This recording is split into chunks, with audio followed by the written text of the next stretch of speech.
Alright everyone, welcome to my first part of my Midnight Club 3 playthrough. Let you enjoy the cutscene that's coming up real quick. Hey, I just hooked up your ride, ese. I worked the engine with a new air intake, turbo, headers, and exhaust system. Then I dropped her, tightened up the suspension, and added a sway bar for less body roll. Oh, and I upgraded the brakes. And now she's riding on a set of 20-inch shoes. What are you talking about the money for? Do you understand the work that goes into this? The love? You're lost, fool. Hey, I gotta go. So you're baby's boy, huh? The one who says he's into cars. Cool. So what you into, Holmes? I got only the best car. Something fast for the import tuner scene. A truck. Or maybe something classic. Or if you got the feria, I say, something luxury. Cause here at 619s, we got it all. All aftermarket stuff. Bodywork and under the hood. Make it fast and make it beautiful. Hey, but I ain't no salesman. So go look through the cars, pick out what you want, and don't try to get funny with the price, cause this ain't the ghetto. So, baby says you like to drive with some speed, eh? Well, I can hook you up. It's all about car club down here, Holmes. Whatever you buy, there'll be somebody that will want to race it. That's the vibe down here. Beautiful cars and fast driving. Insanity, ese. So, give me a call, or I'll give you a call. Hook you up with some car clubs, Holmes.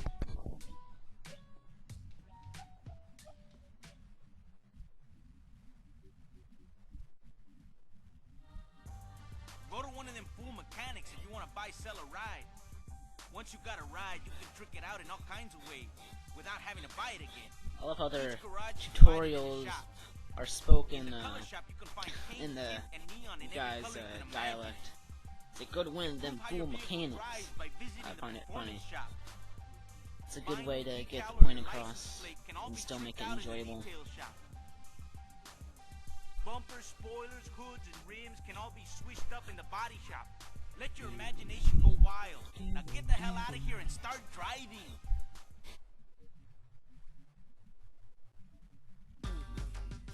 Anyway, I'm about to buy my first car. And I would recommend you buy the Dodge SRT4, but I'm not going to do that because my disc is messed up. And anytime I try to customize that car, it craps out on me, so instead I'm gonna buy the Volkswagen Golf R32.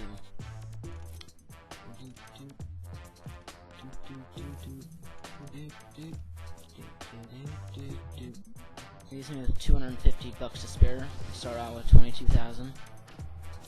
And all customization, that looks pretty ugly, except for the color. The color's alright.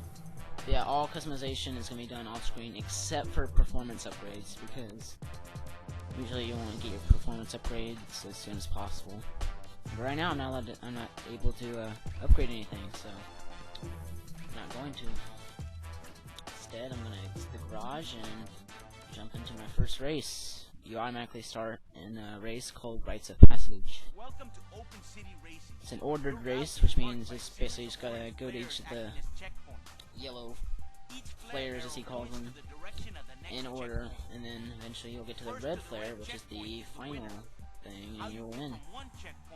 I guess I could probably just let you listen to these tutorials instead of say it myself. I don't know. Anyway, this first race is, since it's basically just a warm-up race, it's really easy. Not many twists and turns. It is still pretty hard though when you're playing on a tiny ass screen. But I do pretty good. I win. First try. Yeah, I'm not gonna edit out any of the loading screens on this playthrough because I need to beef it up somehow. Because otherwise this part should be short. Anyway, I'm burning out by pressing R1 and X. You want to release R1 and X is right before, or right after it says 1, so that you get a good head start on the race.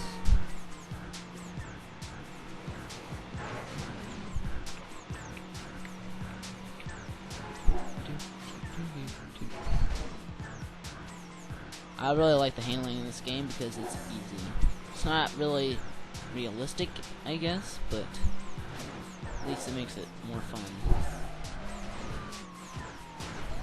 And they made it even better in Midnight Club 4 because it made it more realistic, but you still got the easy control that I like so much.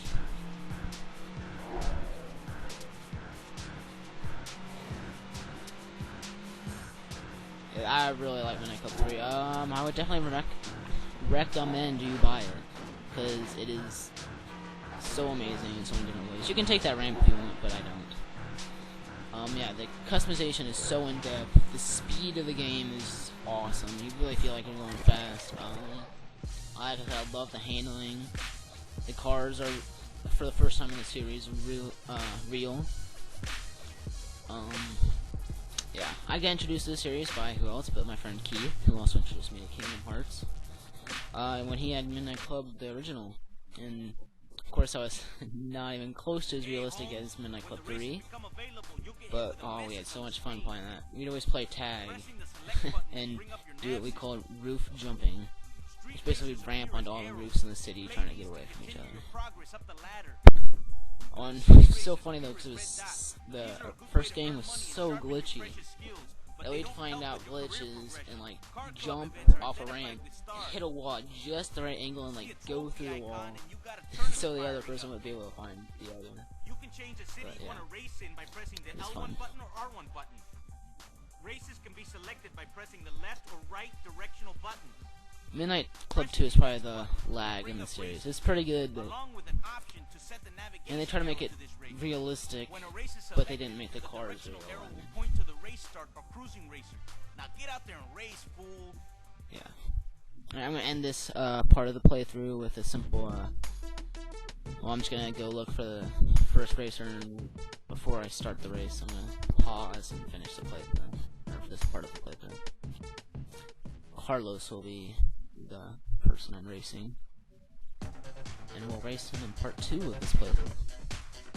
Basically, you just press select to get to the map, and then when you find the racer, just press X and set him as your target.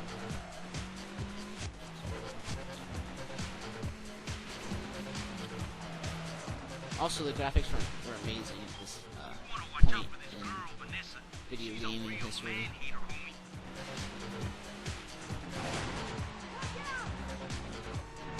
Alright, this is something they brought back from the original Midnight Club game. Aircraft carrier. That was one place we'd always hide in the original Midnight Club.